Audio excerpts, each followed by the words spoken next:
Break के बाद आपका स्वागत है। चलिए बढ़ेंगे आगे। शिमला में वीरभद्र कैबिनेट की बैठक जो है वो शुरू हो गई है। राज्य सचिवालय में हो रही बैठक की अध्यक्षता सीएम वीरभद्र सिंह कर रहे हैं। वहीं इस बैठक में विधानसभा में लाए जाने वाले बिलों और अध्यादेशों पर चर्चा की जा रही है। इस वक्त जारी बैठक में 40 से ज्यादा मुद्दों पर चर्चा की जानी है।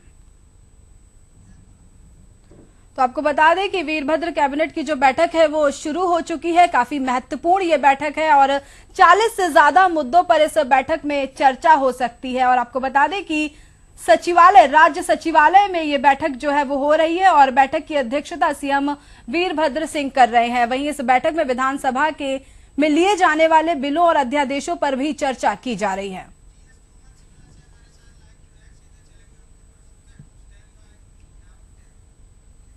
चलिए इस पर ज्यादा जानकारी के लिए हम बात करेंगे जीएस तोमर से, जो इस वक्त हमारे साथ शिमला से लाइव जुड़े हुए हैं। जीएस तोमर, सीएम वीरभद्र की कैबिनेट बैठक जो है वो शुरू हो चुकी है, तो कितनी महत्वपूर्ण ये बैठक है और कौन कौन से वो अहम मुद्दे हैं जो इस बैठक में चर्चा का विषय बन सकते हैं? जीएस।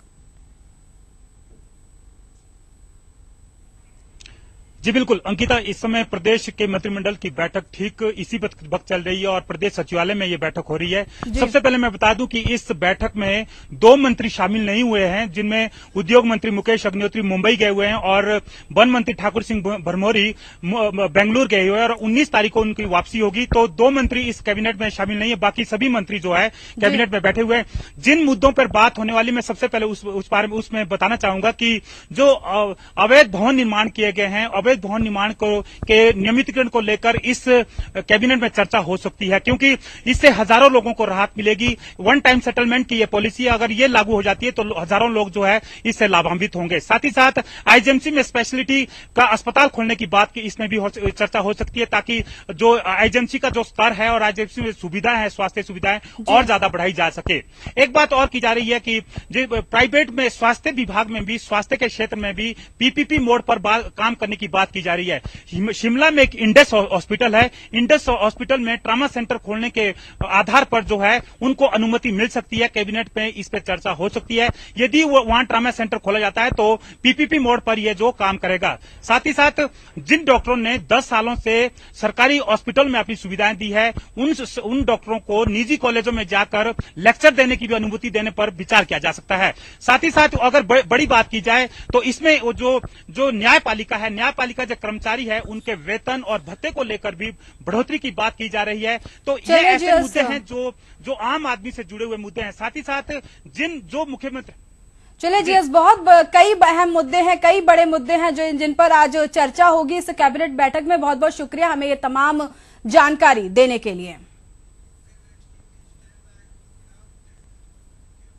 वहीं वीरभद्र सरकार के 3 साल पूरा होने पर सीएम वीरभद्र सिंह ने प्रेस कॉन्फ्रेंस कर सरकार की उपलब्धियों को गिनाया। इस दौरान उनके साथ स्वास्थ्य मंत्री कौल सिंह ठाकुर, आईपीएच मंत्री विद्या स्टोक्स, कृषि मंत्री सुजान सिंह पठानिया, परिवहन मंत्री जीएस बाली समेत कई कैबिनेट के मंत्री मौजूद रहे। इस दौरान उन्होंने एक बुकलेट का विमोचन भी किया। शिमला में आज प्रदेश सरकार के कार्यकाल के 3 साल पूरे होने पर प्रदेश के मुखिया ने आज पत्रकारों से बातचीत कर रहे हैं। कॉन्फ्रेंस में स्वास्थ्य मंत्री कौल सिंह ठाकुर, आईपीएच मंत्री विद्या स्टोक्स, कृषि मंत्री सुजान सिंह पठानिया, परिवहन मंत्री जीएस बाली समेत कई कैबिनेट के मंत्री जो है वो मौजूद रहे।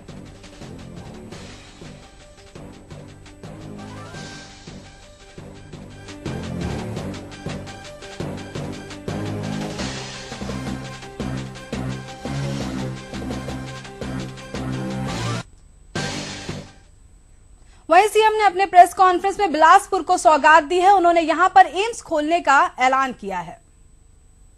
जो चंबा, हमीरपुर, सिरमौर में जो कॉलेज है, मेडिकल कॉलेज खोलेंगे, उनके लिए 190 करोड़ प्रति कॉलेज जो है मंजूर हो गया है और इस तरह से एम्स स्वीकृत किया गया है। इसी बिलासपुर में खोला जाएगा, मगर इसमें अभी जहां से फंडिंग पोजीशन है, अभी भारत सरकार ने इसके बारे में संकेत नहीं दिया है। प्रदेश के कांगड़ा जिले के कंदरोड़ी में लगभग 96 करोड़ रुपए की अनुमानित लागत तथा ऊना जिले में पडोगा में 88 करोड़ रुपए की लागत से नए आधुनिक औद्योगिक क्षेत्र विकसित किए जा रहे हैं। देश में नए उद्योगों की स्थापना को एक ही आवेदन पत्र पर 45 दिन के भीतर सभी स्वीकृतियां प्रदान की जा रही है। पहले शिकायत होती थी कि स्वीकृतियां प्राप्त करने के लिए बहुत समय लगता था, काफी भागदौड़ करनी पड़ती थी। अब एक ही जगह पर ये स्वीकृतियां जो है प्रदान की जाएगी 1 महीने के अंदर। अनुश्रवण प्राधिकरण द्वारा इस अवधि के दौरान 11,663 करोड़ रुपए निवेश की 219 इकाइयों को स्वीकृति प्रदान की गई है, जिनमें लगभग 22,000 युवाओं को रोजगार उपलब्ध होगा। और यहाँ पे रुकेंगे एक और छोटे से ब्रेक के लिए। ब्रेक के बाद जल्द लौटेंगे।